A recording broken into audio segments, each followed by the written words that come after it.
Hey there. Welcome to Midnight Sleep Crime. I'm here to help you relax tonight. I know many of you use this video to fall asleep. So, before you get cozy, don't forget to like the video and subscribe to the channel. Also, let me know where you're watching from and what time it is there. I'd love to hear from you. Story 1. The Vanishing Light. The street lamps on Sycamore Lane always flickered at night, as though the quiet cul-de-sac carried a heartbeat of its own. Neighbors would joke that the town council needed to fix them, but everyone had grown used to the pulse of light, bright and dim, like the street itself was breathing. It was one of those half-lit evenings when 16-year-old Clara Whitmore was last seen. Her mother, Janice, recalled the night vividly, because there was nothing about it, at first, that seemed remarkable.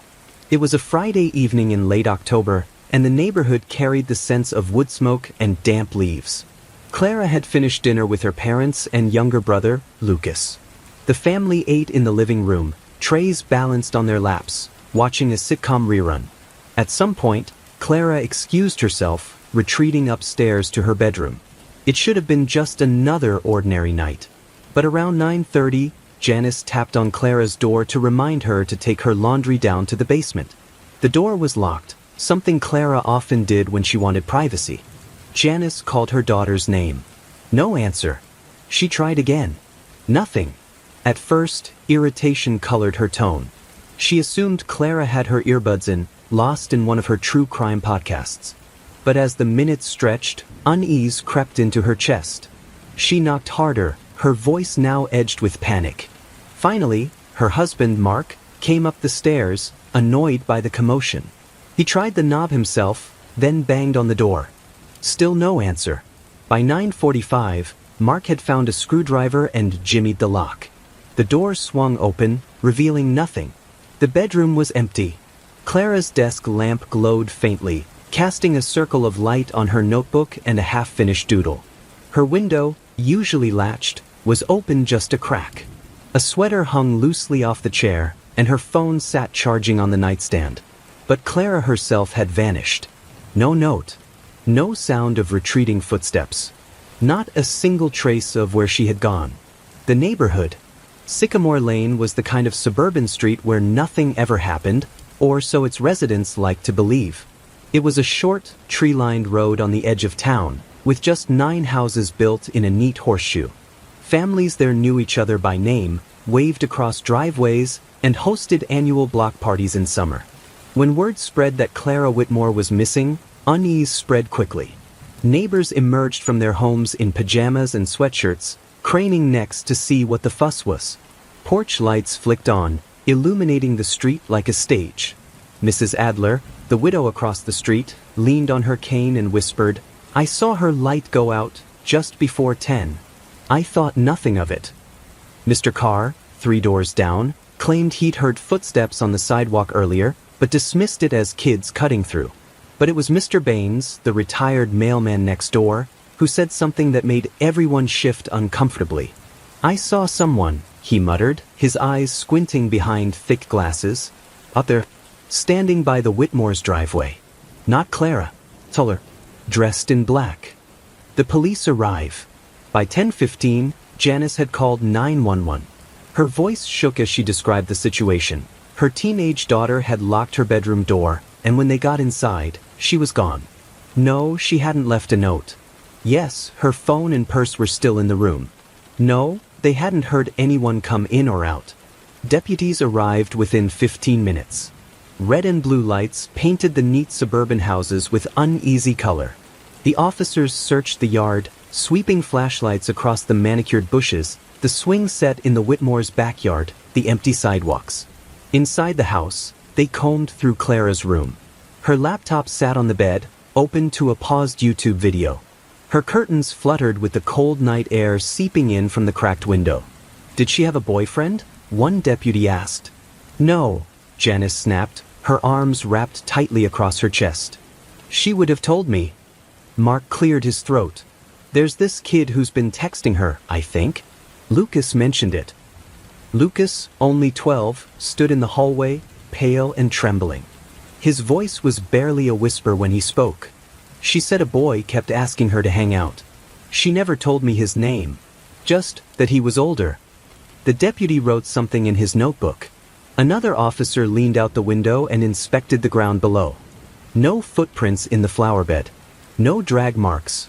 The grass was undisturbed.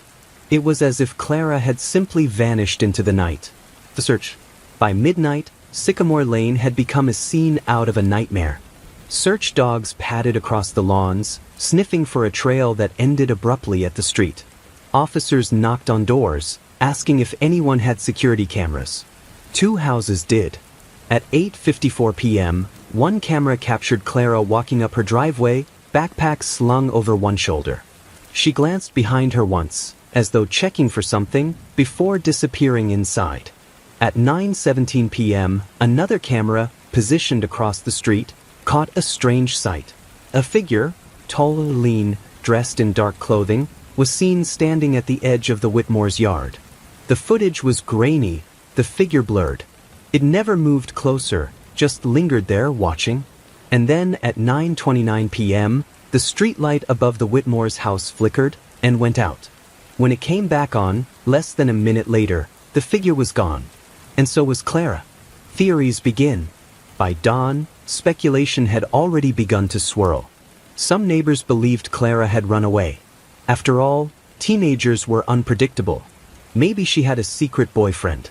Maybe she'd planned it all along. Others, however, were convinced something darker had occurred. The open window. The figure in black. The way the light had gone out just at the wrong moment. Janice rejected the runaway theory entirely.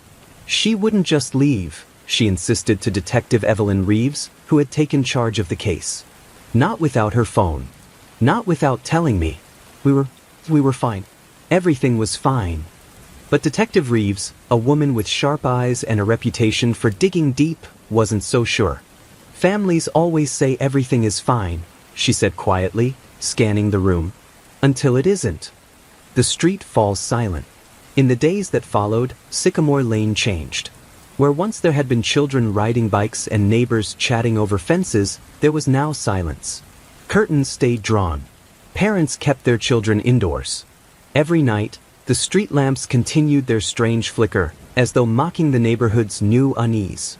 And in the Whitmore's house, Clara's bedroom remained untouched. Her doodles still half-finished, her backpack slumped by the desk, her sweater hanging loosely from the chair. It was as though she had just stepped out for a moment, and at any second she might come back. But she didn't. And Sycamore Lane would never be the same again. The empty bedroom. The Whitmore's home became the epicenter of the investigation. What had once been a typical suburban bedroom, strewn with clothes, art supplies, and the faint smell of vanilla lotion, was now sealed off by yellow crime scene tape. The words, "Do not cross," glared across the doorway like a warning to anyone who dared enter. Detective Evelyn Reeves stood in the center of Clara's room, her hands in latex gloves, eyes scanning every detail. She wasn't one to rush. She believed that rooms, like people, told stories. And Clara's story, she suspected, was hidden here among the ordinary.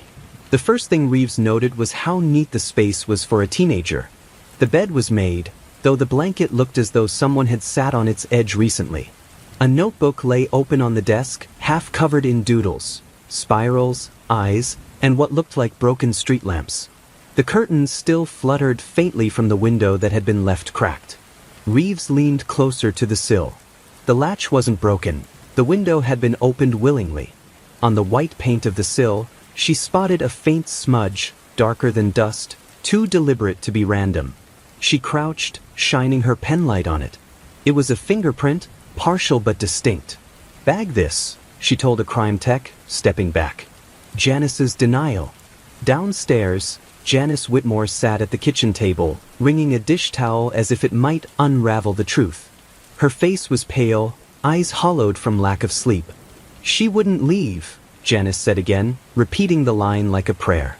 She had schoolwork. She was excited about her art fair next month. She had no reason to go. Detective Reeves listened carefully. "Did she ever argue with you? With her father? Anyone at school?" Janice shook her head too quickly. "No. She was a good girl. Quiet. Maybe too quiet." Lucas sat silently beside his mother, staring at the wood grain of the table. He hadn't spoken much since the night of Clara's disappearance. But now he whispered, so softly Reeves almost didn't catch it. She was scared. Janice's head snapped toward him. Lucas. Reeves crouched to meet the boy's eyes. Scared of what, Lucas? He hesitated, glancing at his mother, then back at Reeves. His lower lip trembled. She told me someone was watching her.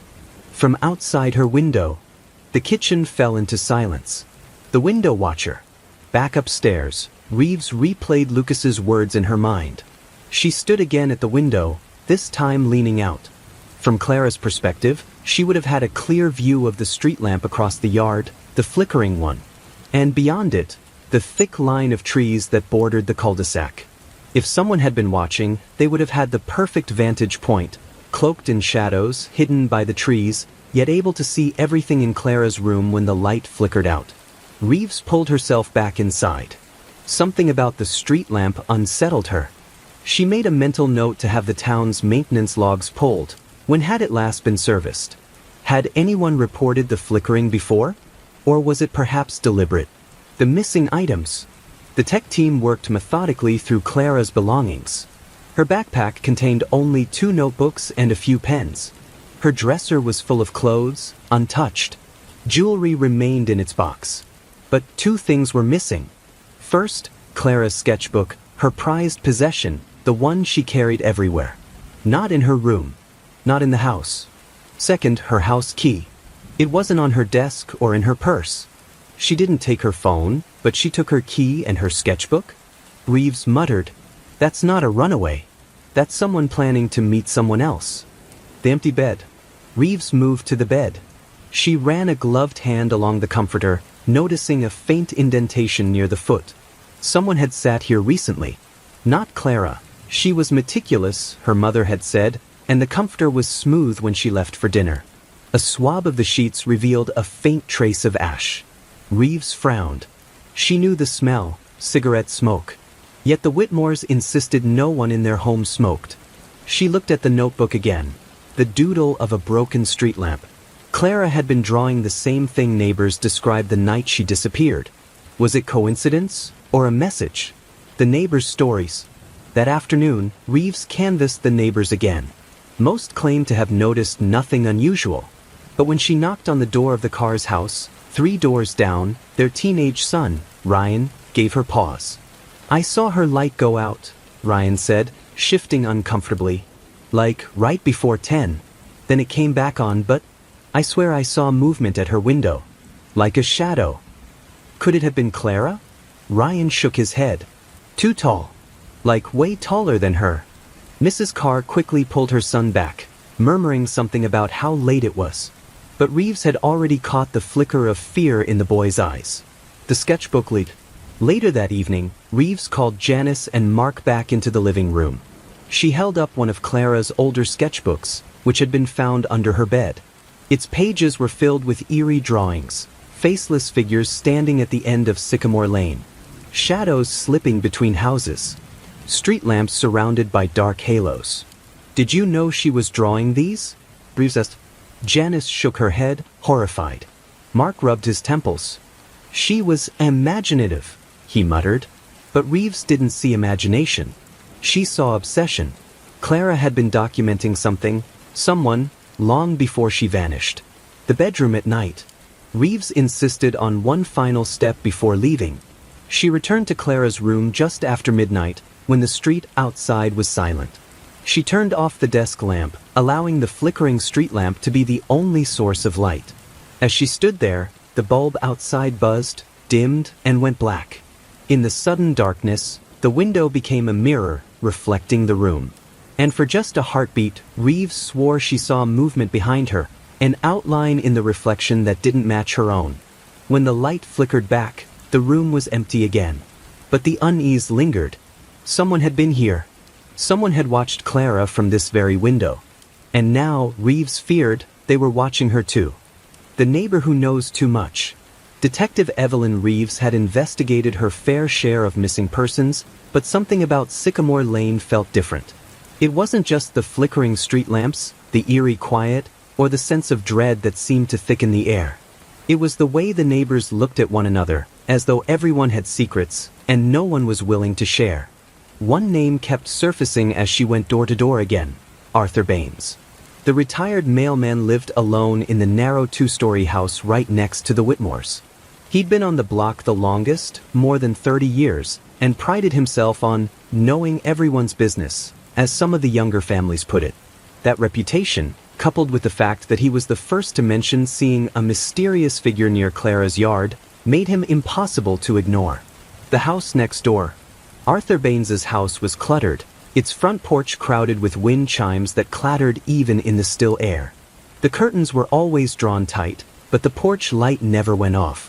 Reeves arrived just after noon, accompanied by Officer Delgado. When they knocked, Arthur appeared quickly, as though he'd been expecting them. He was tall but stooped, his wiry frame draped in a cardigan that hung loose off his shoulders. His glasses magnified his eyes, giving him a perpetually startled look. "Detective," he greeted, his voice raspy. "I knew you'd be coming around sooner or later." "Mr. Baines," Reeves replied evenly. "We'd like to ask you a few more questions about the night Clara disappeared." He nodded, stepping aside to let them in.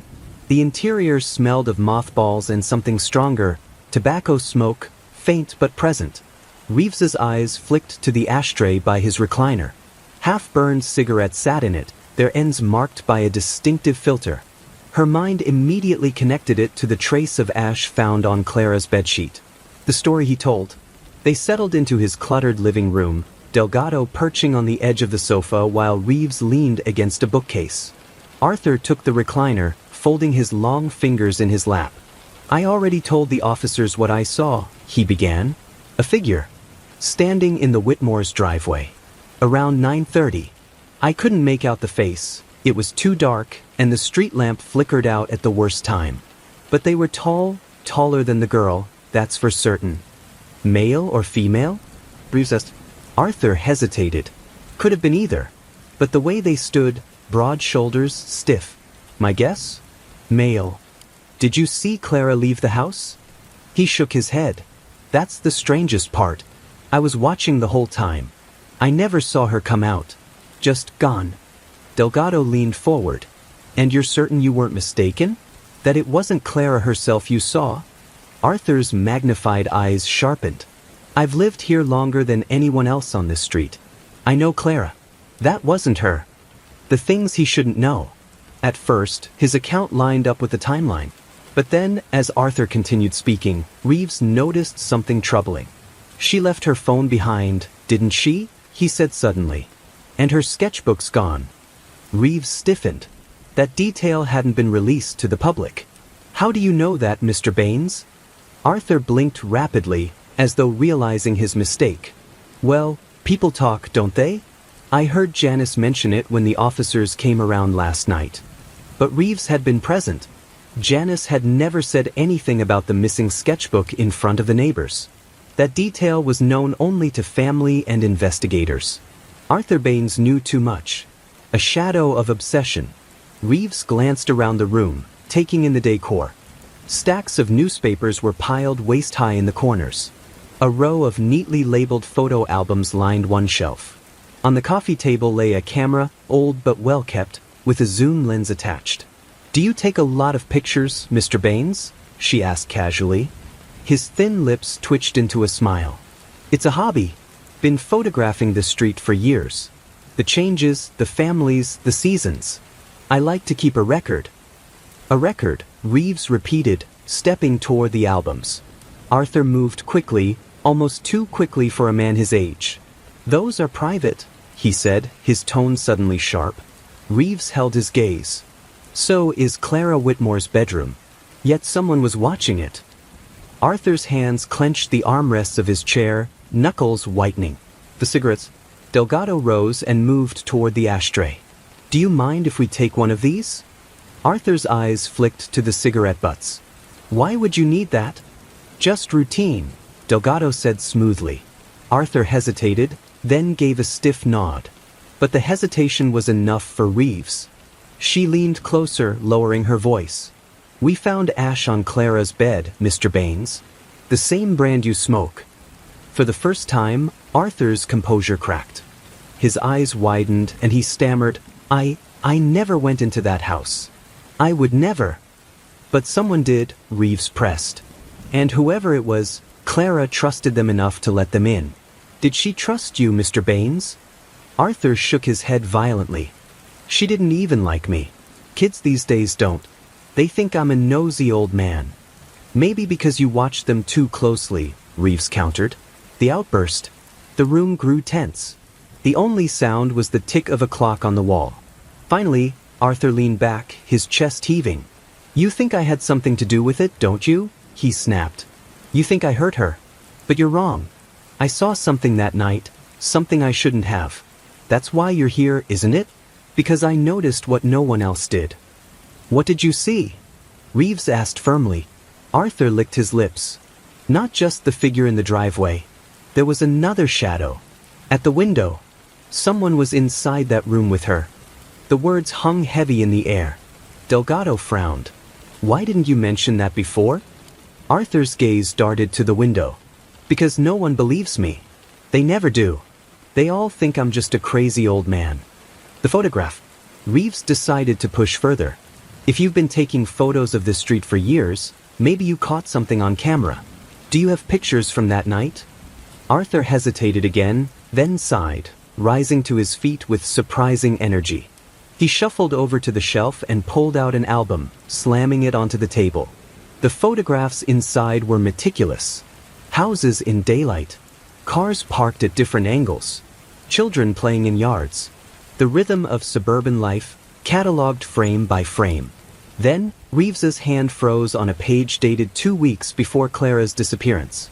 There was Clara, standing in her driveway, looking straight at the camera.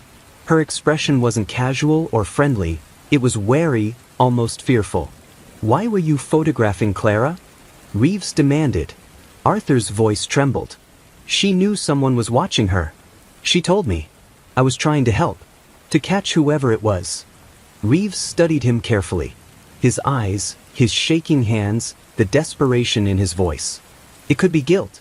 Or it could be fear. Too close to the truth. Before leaving, Reeves confiscated the photo album and the cigarettes. Arthur protested weakly, insisting he was only trying to protect Clara. But as she and Delgado stepped back onto Sycamore Lane, Reeves felt a prickling at the back of her neck. If he's lying, he's dangerous, Delgado muttered. Reeves nodded. And if he's telling the truth, she glanced back at the Whitmore's house, its curtains drawn tight. Then someone else was inside Clara's room that night. Someone who doesn't want us to know. As they walked toward their car, the street lamp above Arthur Baines's driveway flickered, buzzed, and went out. In the momentary darkness, Reeves thought she saw a figure standing at Clara's window. When the light blinked back on, the window was empty. But she was no longer certain that Arthur Baines was the neighbor they had to worry about. The secret in the attic. Detective Evelyn Reeves had always trusted her instincts, and they told her that Arthur Baines, the neighbor who watched too much, was only one piece of the puzzle. There was more, something the Whitmores hadn't told her. Something about that house. The night after questioning Arthur, Evelyn couldn't shake his words. There was another shadow. At the window. If Arthur was lying, he was a manipulative old man inserting himself into the case. If he was telling the truth, then someone had indeed been inside the Whitmore home before Clara vanished. Either way, Reeves knew the answer wasn't just across the street. It was inside the Whitmore's house itself. The house revisited. When Reeves arrived at the Whitmore's home the following morning, the mood inside was tense. Janice sat stiffly at the kitchen table, sipping coffee, her hands trembling slightly. Edward hovered near the back door, as though waiting for someone to come through it. "Detective," Janice greeted, her voice hoarse. "Have you learned anything?" "Still working through it," Reeves said carefully. "But I'd like to take another look around Clara's room. This time, I'll need access to the attic as well." Edward blinked, startled. "The attic? But there's nothing up there but junk." "Sometimes junk tells a story," Reeves replied. The couple exchanged a glance.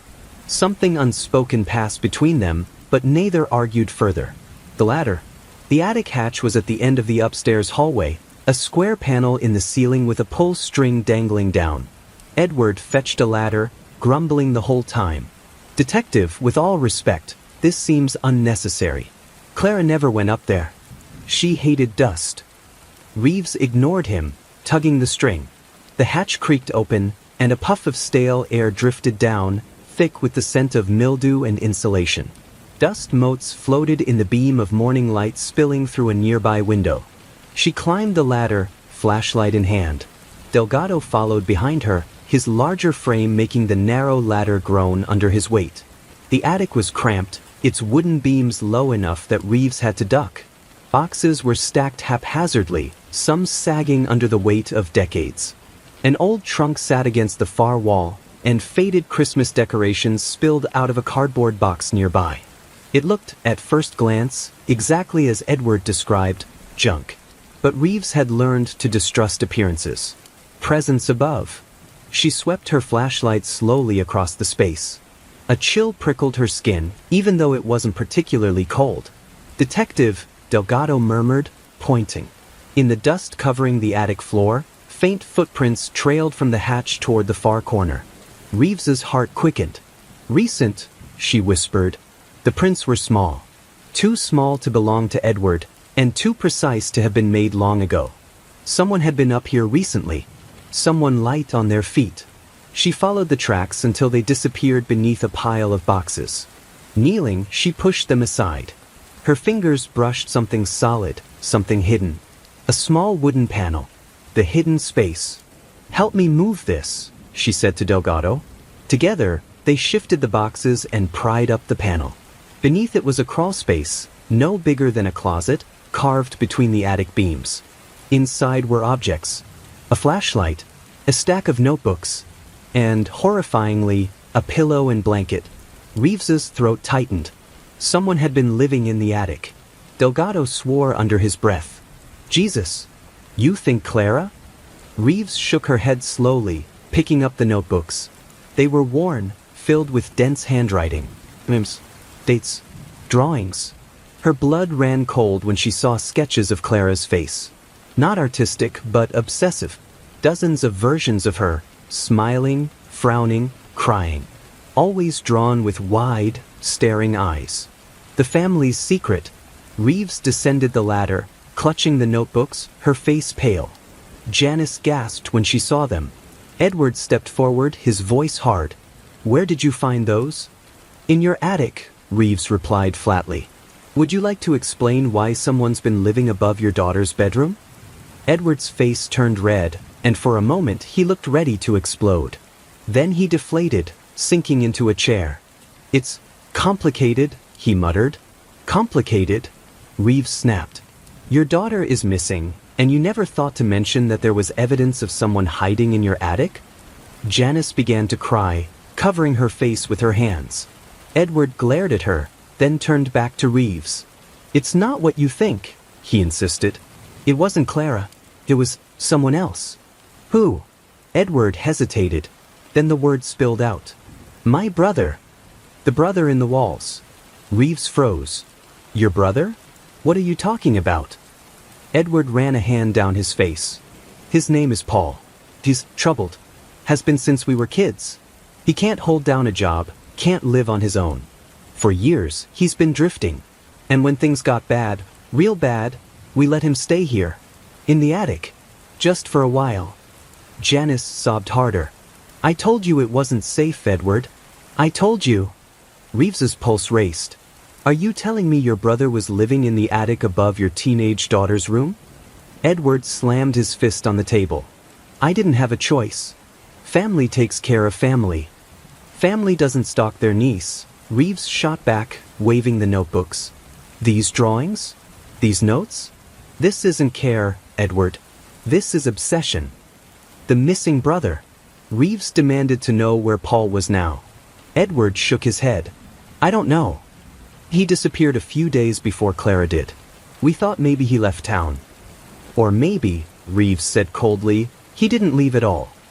Janice finally raised her head, tears streaking her face. "I heard noises the night Clara vanished. I thought it was just the house settling. But what if it was Paul? The room fell silent. Reeves's mind spun.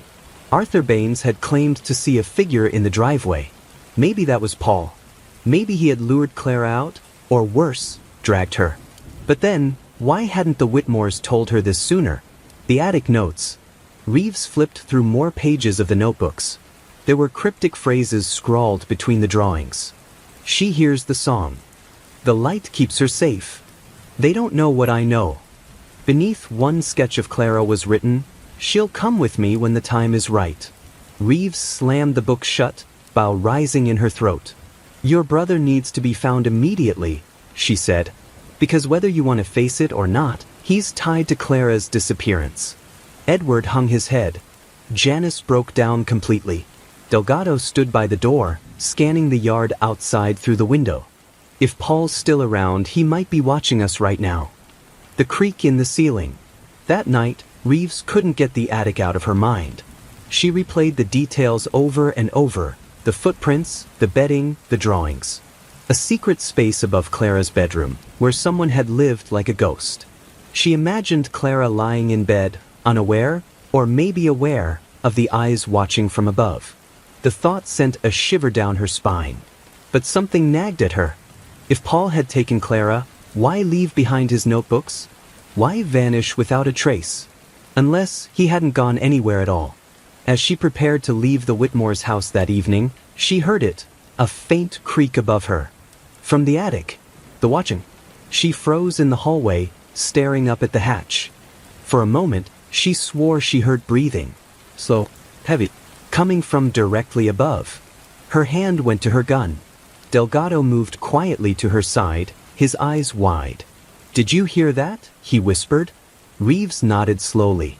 The attic was supposed to be empty. But Reeves was no longer sure it was. Closing image. As night fell over Sycamore Lane, the Whitmores tried to sleep downstairs, huddled in the living room. Reeves and Delgado stayed posted in the house, waiting.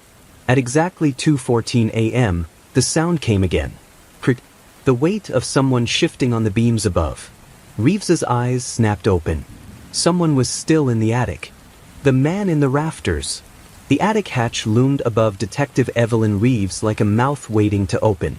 The soft creaks had silenced for now, but the air in the Whitmore house was still thick, oppressive, like something unseen lingered in the rafters, just out of sight.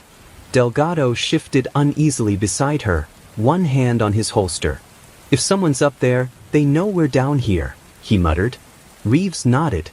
Her heart hammered, but her voice was calm. "Then we don't wait until they make the next move. We go up." Edward and Janice sat huddled on the living room couch. Edward's face was pale but angry, his jaw set tight, while Janice clutched a blanket around her shoulders, shaking. "Detective, please," Janice whispered. Don't stir him. If it's Paul, he's dangerous." Reeves turned sharply. "You should have told me about him from the start. Your daughter might still be alive if you had." Janice burst into tears again, but Reeves didn't wait for Edward's defensive reply. She climbed the hallway ladder, flashlight in one hand, pistol in the other. Delgado followed close behind. Into the dark. The attic smelled of dust and mildew, heavier than before. Reeves's flashlight beam cut through the darkness, sweeping across boxes and old furniture.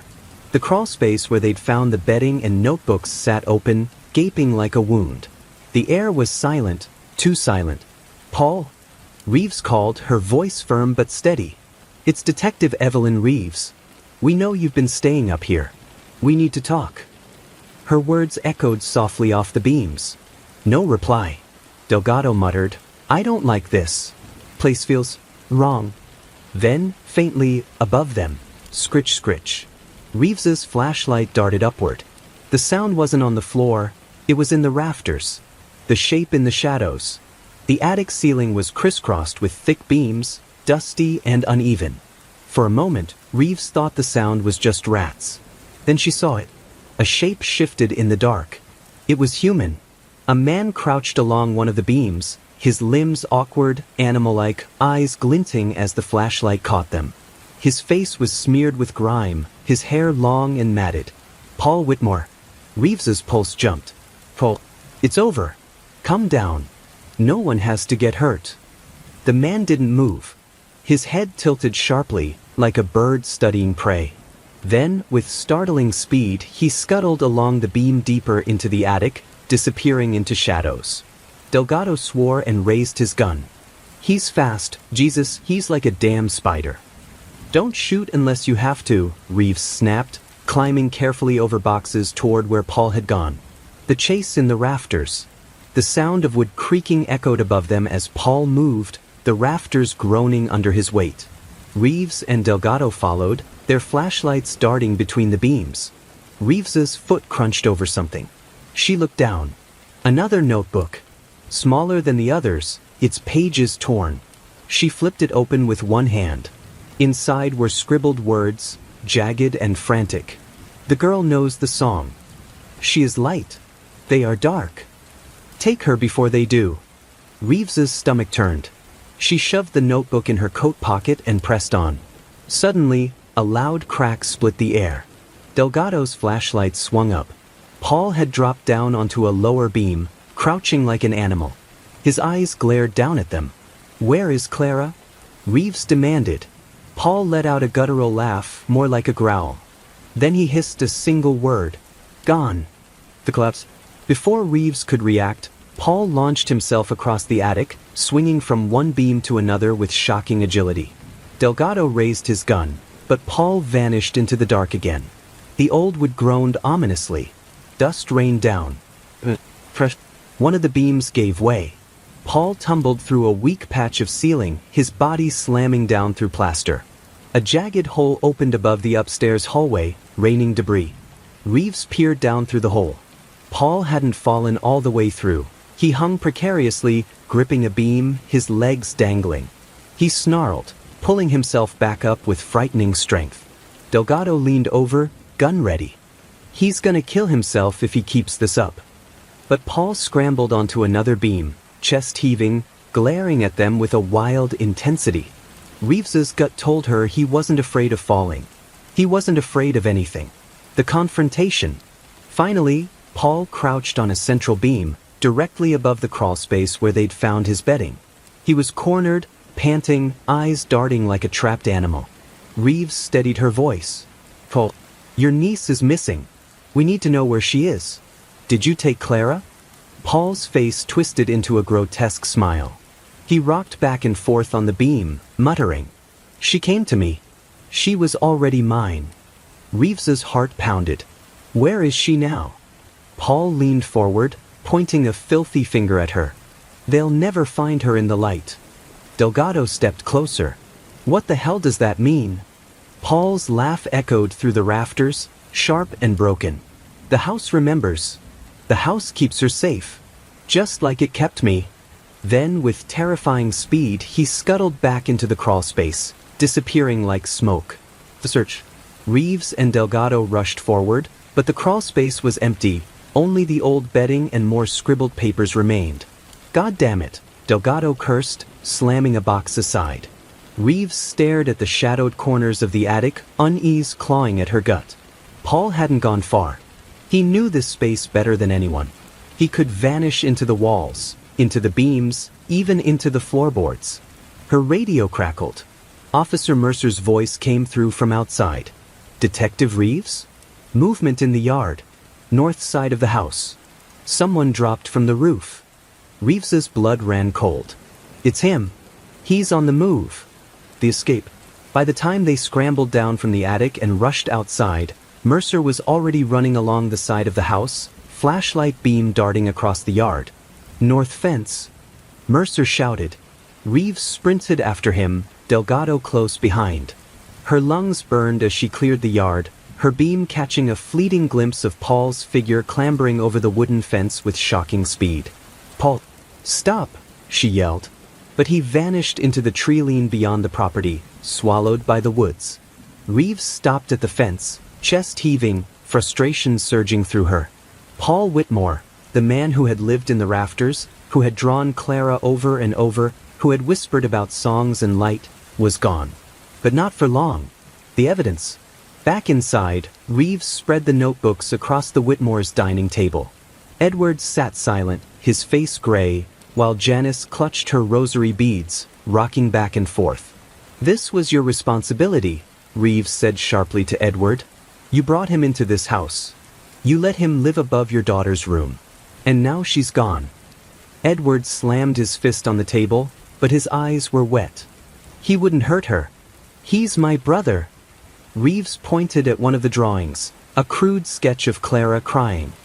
"He already has." The notebooks were more than just scribbles. There were maps, rough sketches of hallways, trapdoors, crawlspaces. And at the bottom of one page, in bold letters, were the words, "The path is ash. The rafters sing." Reeves felt a chill run down her spine.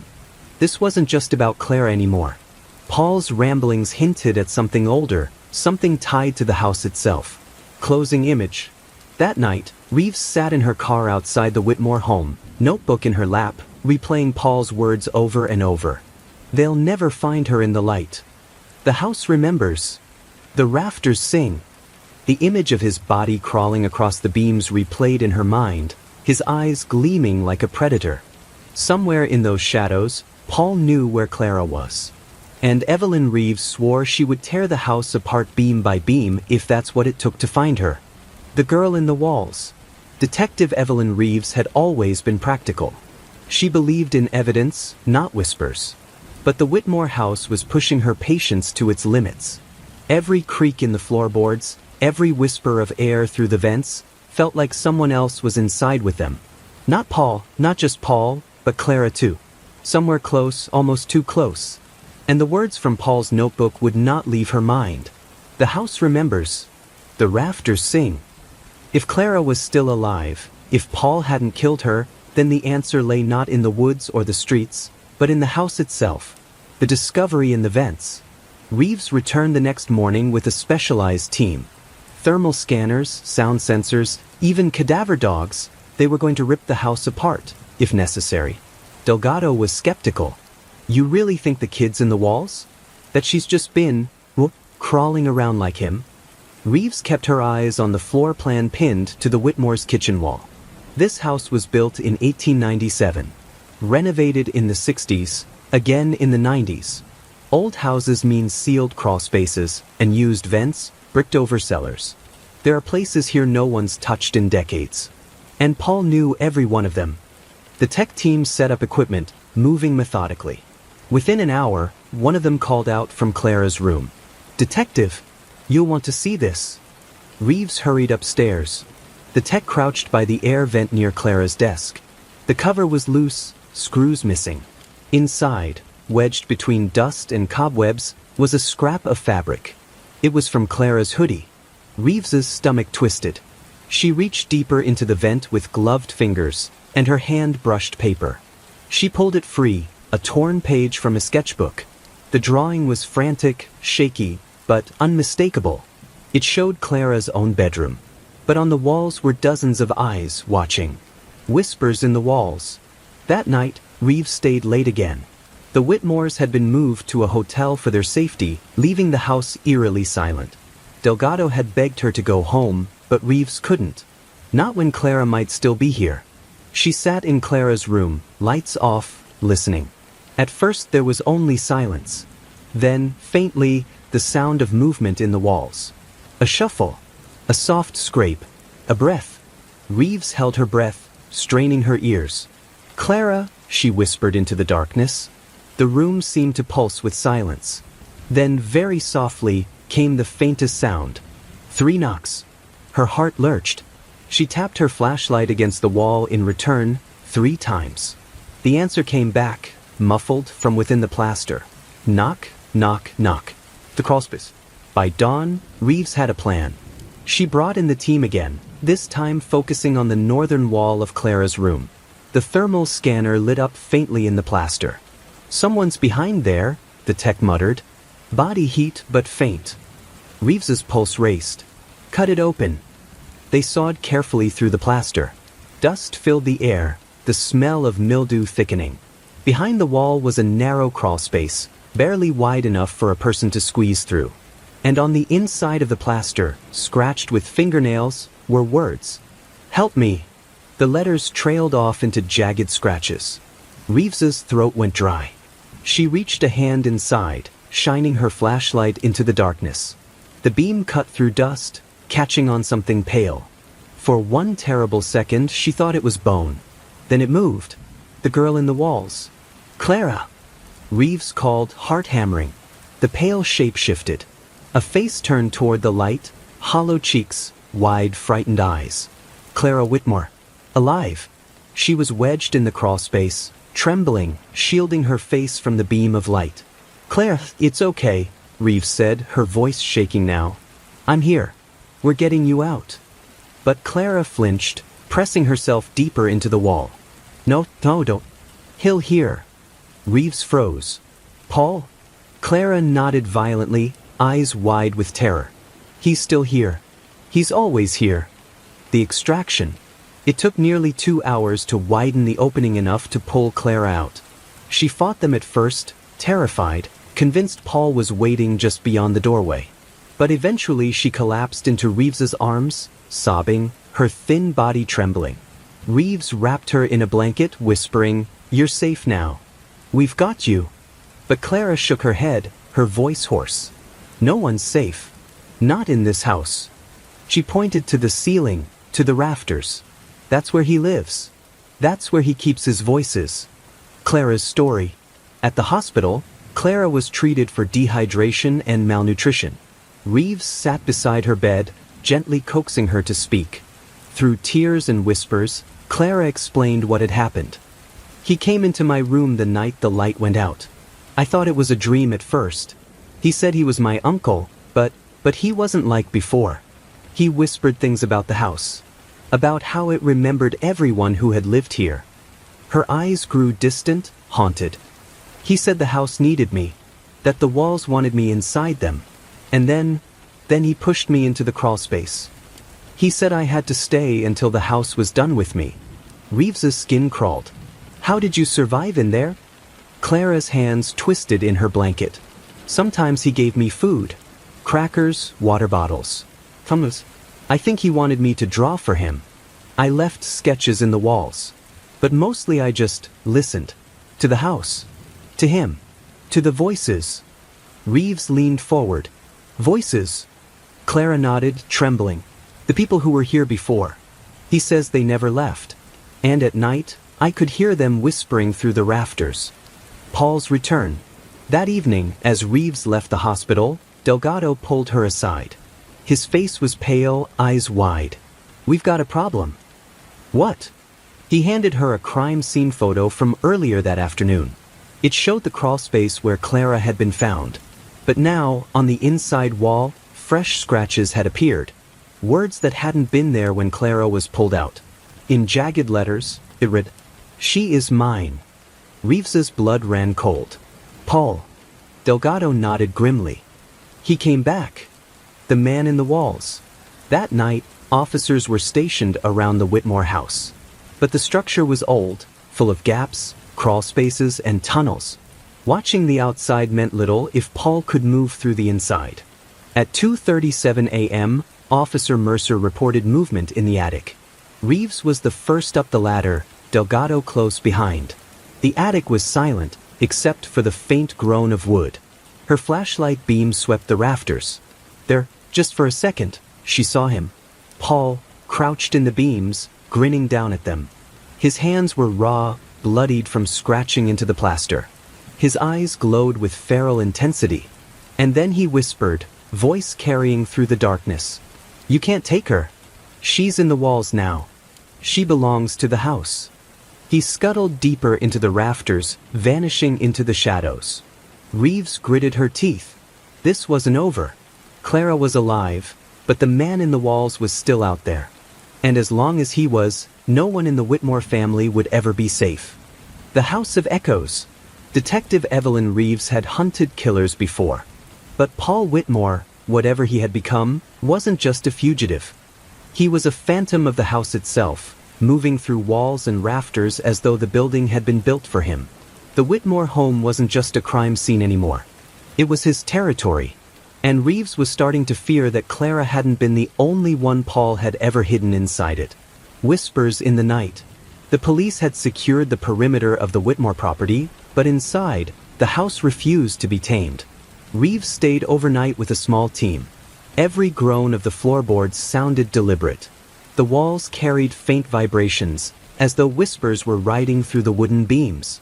At 1:12 a.m., Reeves sat alone in Clara's room, recording notes when she heard it. A voice. Not a shout, not even speech, just a low hum. A hymn. The sound drifted down through the vent, low and melodic, the same tune Clara had once hummed absent-mindedly while sketching. Reeves froze, listening. The voice wasn't Clara's. It was deeper, off-key, echoing. She grabbed her flashlight and radioed Delgado. "He's here. North side vents. Move." The humming cut off instantly, replaced by silence. But the echo of it remained, trapped in her ears like a song she couldn't forget. The house's history. By morning, Delgado insisted she rest. But Reeves couldn't sleep, not here, not now. Instead, she dug through county archives. What she found made her blood run cold. The Whitmore house had been built in 1897 by Elias Halloway, a preacher turned carpenter. Rumors swirled even then, that he built hidden rooms and crawl spaces so he could listen to the Lord's voices through the wood. Over the decades, families had lived and left, but nearly all reported strange disturbances. Vanishing pets, unexplained noises, children waking in the night, whispering about the man in the ceiling. In 1963, a girl named Miriam Cole had disappeared from the house. She was never found. The case file ended abruptly, but in one detective's notes, Reeves saw a chilling line. Parents reported scratches on walls spelling out, "She is mine." The exact phrase Paul had left. Reeves sat back, chilled to the bone. Paul wasn't inventing these horrors. He was carrying them forward. Clara speaks. Reeves returned to the hospital. Clara was stable, but she barely spoke above a whisper. When Reeves sat beside her, Clara's eyes flicked nervously toward the vents in her room, as if she expected Paul to crawl out of them. "Clara," Reeves said softly, "I need you to tell me what he said to you. About the house. About why he kept you there." Clara hesitated, clutching the blanket. "He said the house listens. That it remembers everyone who's ever lived here. He told me if I stayed in the walls, I could hear them too. At first, I thought it was just him whispering. But then..." Her lips trembled. "Then I started hearing others. Voices I didn't know. A girl crying. A man praying. Sometimes, they sounded angry." Reeves swallowed hard. "Do you think they were real people? People who were taken?" Clara nodded slowly. "He said they're still here. He said the house keeps them. The search for Miriam Cole." The name Miriam Cole gnawed at Reeves. She tracked down Miriam's surviving brother, now an old man living 2 counties over. When Reeves explained why she'd come, his face paled. "I was 8 when Miriam vanished," he said. "We searched for days. My father. He swore he heard her crying in the house for weeks after. But no one believed him. He said it was the house itself that had taken her." Reeves leaned forward. "Did you ever hear the voices yourself?" The old man hesitated. Then he whispered, "Yes. Sometimes, at night, I still do. In my dreams, it's like the house is calling me back." Night watch. Back at the Whitmore home, the team prepared for another night. This time, Reeves ordered motion sensors and cameras in every room, every vent, every crawl space. But the house seemed to mock them. At 2:03 a.m., the cameras caught movement in 3 places simultaneously: the attic, the basement, and Clara's room. Reeves and Delgado sprinted upstairs. The attic hatch was ajar. Dust rained down from the ceiling. "Paul!" Reeves shouted. Her voice echoed through the beams. From deep in the rafters came laughter. Not loud, but hushed, like someone laughing directly into the wood. The sound traveled, bouncing through the structure until it was impossible to pinpoint. Then came the voices. Not Paul's. Dozens of whispers, overlapping, filling the house. Pleading, crying, chanting. The cameras flickered. The motion sensors went wild. And then, all at once, silence. Reeves's heart hammered in her chest. What the hell was that? Delgado's face was pale. Echoes. That's what Clara meant. The bones in the wall. The next day, Reeves made a grim decision. They would tear the house apart. If the house kept secrets, they were going to find them. The demolition team began with the northern wall of the attic. Within an hour, one of the workers shouted, "Detective!"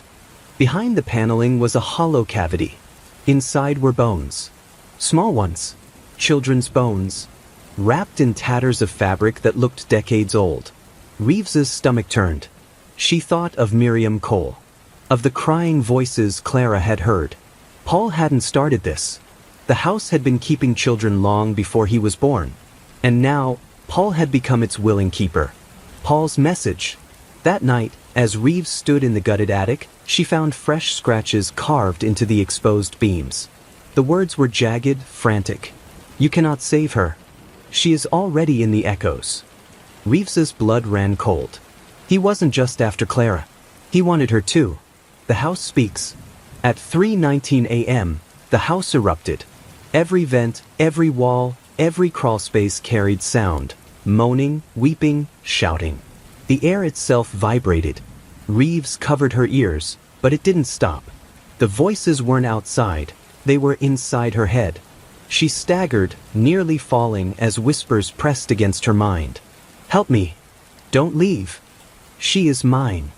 And then, beneath them all, Paul's voice, calm and steady. "Detective Reeves, come into the walls. The house wants you now." The lights flickered, plunging the house into darkness. For a moment, Reeves swore she saw faces forming in the wood grain of the walls. Dozens of them, pale and contorted, their mouths open in silent screams. The House of Echoes was alive. And it had chosen her. Clara's warning. At sunrise, Reeves staggered outside, gasping for air. Delgado grabbed her shoulders, panicked. "Evelyn, what the hell happened? You're white as a sheet." She tried to explain, but words faltered. All she could manage was, "The house, it speaks." Later, at the hospital, Clara looked at her with haunted eyes. "You heard them, didn't you?" she whispered. Reeves nodded faintly. Clara's voice dropped lower. "That's how it starts. That's how he gets inside you. The voices don't stop. They never stop." She clutched Reeves's hand, trembling. "You can't fight the house, detective. Once it knows your name, it never lets go." Closing the net. Reeves knew one thing now with certainty. Paul wasn't just a predator. He was part of the house. And if they didn't stop him, Clara's nightmare would spread to anyone who stepped inside. She turned to Delgado, her voice steady despite the fear in her chest. "We're not just hunting Paul anymore. We're dismantling this house brick by brick until there's nothing left for him to hide in." The keeper of secrets. The Whitmore house had revealed its bones, literally. The attic cavity filled with skeletal remains had been catalogued, sealed, and photographed, but Reeves knew the discovery was only the beginning. Each bone carried a story, a name, a scream that had once rattled the rafters before becoming part of the echoes. But even as the crime scene unit carted bags of evidence out, she couldn't shake the words carved into the wood. "She is already in the echoes." The message wasn't just a threat about Clara. It was a warning, a declaration. And the more Reeves thought about it, the more she realized Paul Whitmore hadn't been lying when he said the house listened. It wasn't just a hiding place. It was a witness. Maybe even a participant. The blueprint. Reeves knew the only way to understand the house was to see it from the inside out. She drove to the county records office, where dusty shelves held property deeds and building permits going back a century. It took 3 hours and a thin layer of dust on her coat before she found what she wanted, the original blueprint of the Whitmore home. At first glance, it was ordinary, 2 stories, attic, basement. But then she noticed something strange. The dimensions didn't match. The listed square footage exceeded the visible space of the house by nearly 600 feet. Hidden rooms. Her pulse quickened as she traced the margins with her finger. Small cavities behind walls. Dead-end hallways that weren't supposed to exist. But what chilled her most was the basement drawing. A section of wall was marked with a faint symbol, an eye. No labels, no measurements. Just a hand-drawn eye. It had been added later, in darker ink. Reeves snapped photos of every page. She needed Delgado to see this. Paul's legacy. Back at the precinct, Delgado studied the images, his brows furrowed. "You're telling me the house is bigger than it looks?" he said. Reeves nodded. 600 square feet are unaccounted for. Hidden spaces Elias Holloway built in 1897. And I think Paul's family knew about them all along. They weren't just living in that house, they were keeping it. Delgado rubbed his temples. So Paul wasn't the first. No. He was the heir. Reeves leaned forward, her voice low. He wasn't just Clara's captor. He's the house's keeper. Someone had to maintain it, feed it, keep its history alive. That's what the echoes are. A record of everyone who ever vanished inside. Delgado stared at her. "You're saying the house remembers?" Reeves swallowed. "It does more than remember. It speaks." Clara's warning deepens. Reeves visited Clara again, careful to keep her voice steady. "Clara, I need you to think. Did Paul ever mention the hidden rooms? Spaces you couldn't reach?" Clara's hands tightened around her blanket. Her eyes darted toward the vent as though Paul might be listening even now. "He called them the chambers," she whispered. "He said that's where the voices live. He'd take me there sometimes, but only when he wanted to scare me." Reeves's chest tightened. "What did you see in the chambers?" Clara shook her head. "Darkness. Always darkness. But you could feel them. Cold hands brushing your skin. Breathing in your ear. And sometimes," her voice faltered, "sometimes I thought I heard children crying." Reeves forced herself not to recoil. Clara wasn't describing hallucinations. She was describing the bones in the attic. "Did Paul ever say why he brought you there?" Her voice dropped even lower. "He said I had to learn the house's secrets. He said one day it would be mine." The keeper's journal. 2 nights later, Reeves returned to the house with Delgado and 2 forensic officers. Using the blueprint as a guide, they broke through a false wall in the basement. Behind it was a narrow passage, coated in dust. The air was damp, heavy with mildew and something fouler, something that smelled like decay. At the end of the passage was a small wooden chest. Inside, wrapped in rotting cloth, was a book. A journal. Its leather cover was cracked, its pages yellowed, but the handwriting inside was clear and sharp. The author was Elias Holloway, the preacher turned builder. And what he wrote was madness. The preacher's madness. Reeves read aloud, her voice echoing in the cramped chamber. "The house is my covenant. Each beam, each nail, each hidden door is a vessel for the Lord's voices. But the Lord does not speak with kindness. He demands sacrifice. He demands that the walls be fed, that the wood remember." Her hands trembled as she turned the page. "The children cry, but their voices are sweet to him. He keeps them here with me in the chambers. Their bones will rest in the house until the day he calls me home. Then another will take my place. The keeper of secrets must endure, so that the covenant is never broken." Reeves shut the book, her pulse pounding. The keeper of secrets. Paul hadn't invented the role. He had inherited it, from a line of men who had turned faith into horror. The house reacted. That night, as they prepared to leave, the house seemed to shift. Floorboards groaned, though no one moved. The air pressed heavy against their chests. Then, faintly, from the walls. "Do not betray the covenant." Delgado's face drained of color. "Tell me you heard that." Reeves's throat was dry. "I heard it." The officers fled, one vomiting in the yard. But Reeves stayed frozen in place, staring at the beams. The voice hadn't been Paul's. It had been older. Stronger. The voice of Elias Holloway. Delgado's doubt. Back at the precinct, Delgado slammed his fist on the desk. "This isn't just a case anymore, Evelyn. This is a curse. Cult. Whatever it is, we're in over our heads." Reeves leaned forward, her voice like steel. "That's exactly why we can't walk away. Paul believes he's the keeper now. He's not going to stop until he brings Clara back into that house, or drags someone else in. If we don't end this, the covenant continues." Delgado shook his head. "And how do you end something like this?" Reeves didn't answer.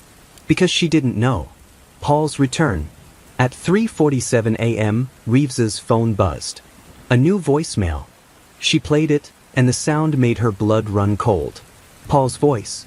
Soft, measured, almost tender. Detective Reeves.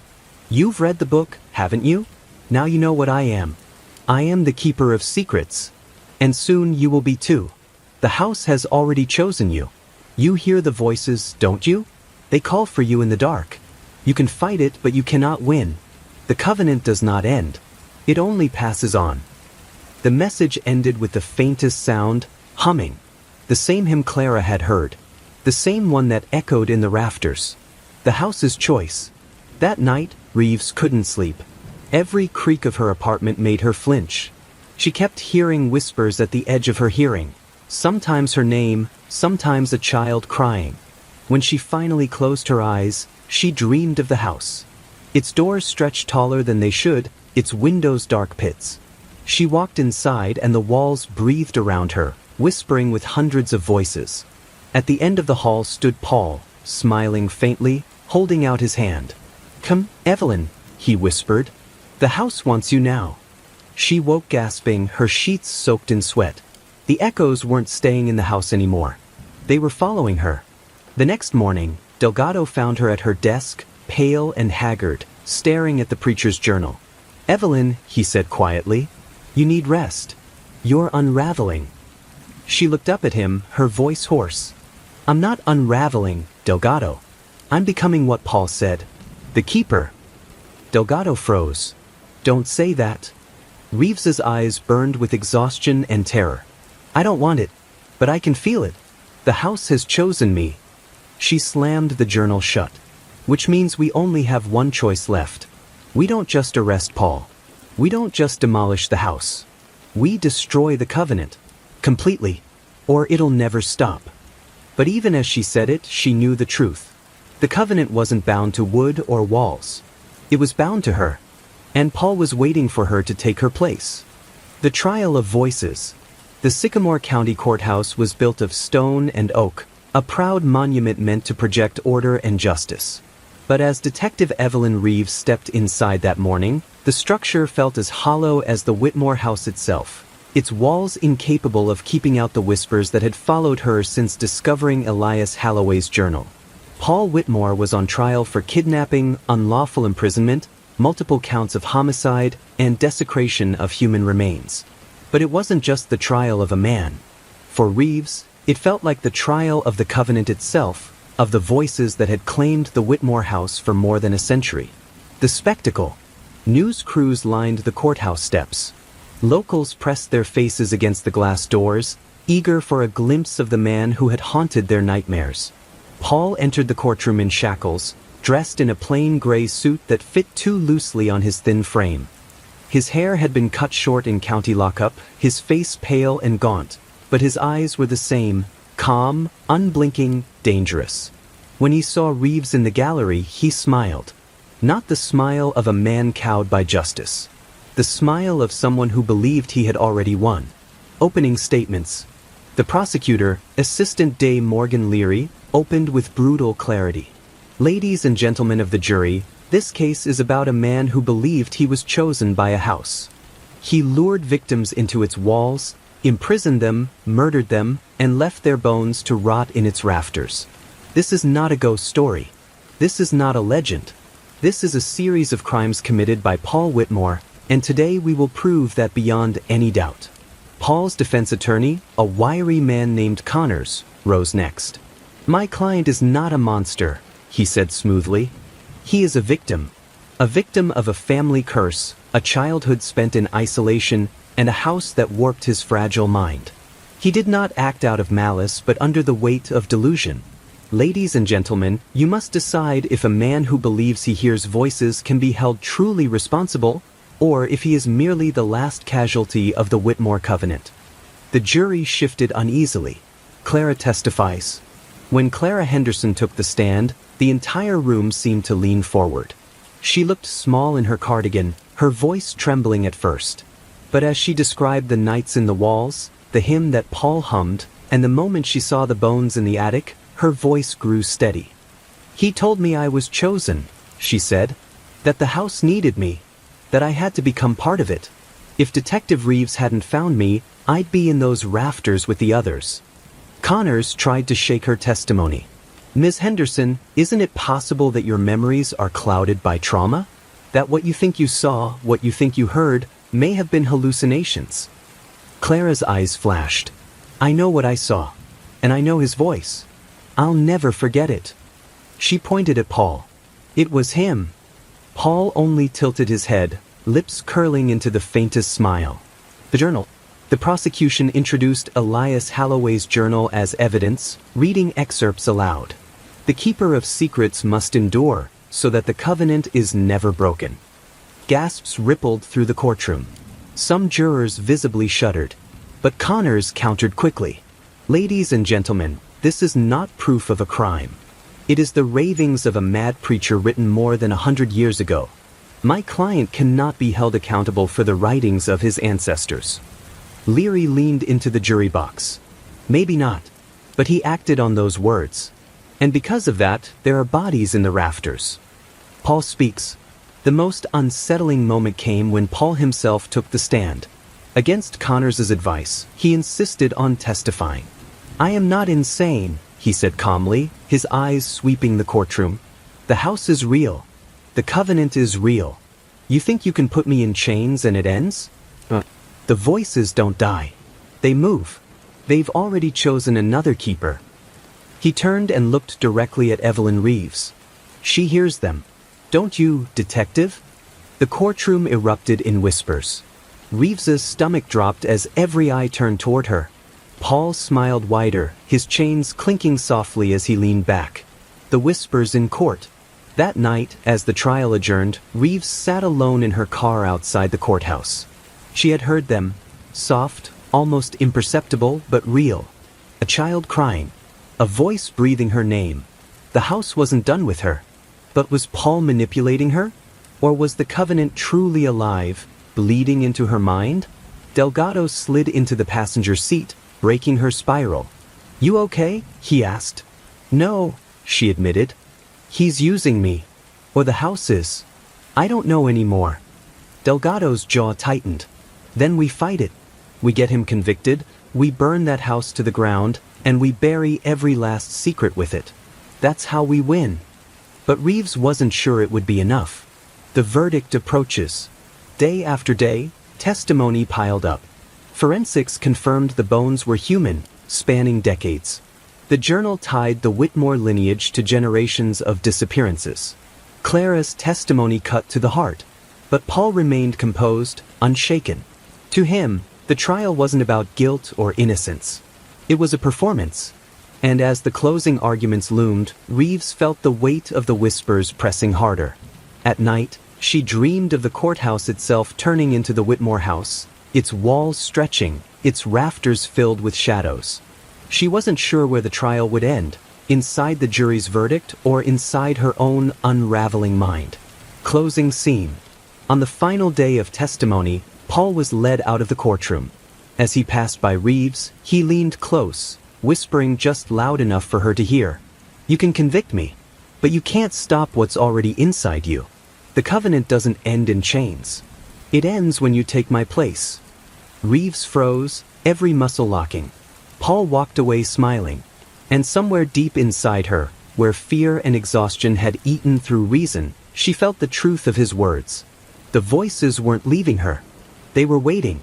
The Last Supper. The courthouse lights burned long into the night.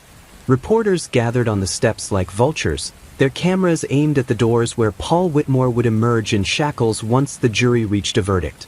Inside, Detective Evelyn Reeves sat at the back of the nearly empty courtroom, her hands folded tight in her lap, staring at the jury box.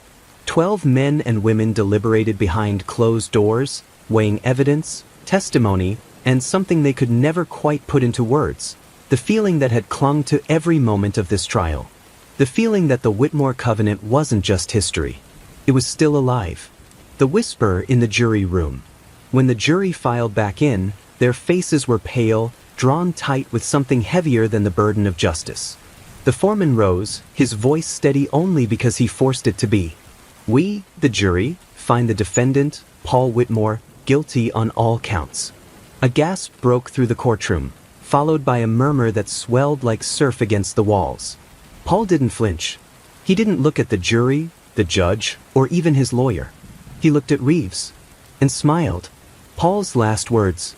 Sentencing was scheduled a week later, but Paul asked, demanded, to speak before the court. Against the prosecutor's advice, Judge Mason allowed it. Paul stood, his hands still shackled, his presence commanding the room as though the chains were an afterthought. "You believe you've won," he began, his voice low, steady. "You believe you've severed the covenant by convicting me. But the covenant isn't a man. It isn't a family. It isn't a house. It's a hunger. And hunger does not die. It waits." He turned again to Reeves. "The keeper is chosen. The keeper endures. The voices don't whisper to me anymore. They've chosen their next." The judge banged his gavel furiously. "That's enough, Mr. Whitmore." But Paul only laughed, a sound that chilled the room. "The Last Supper is set.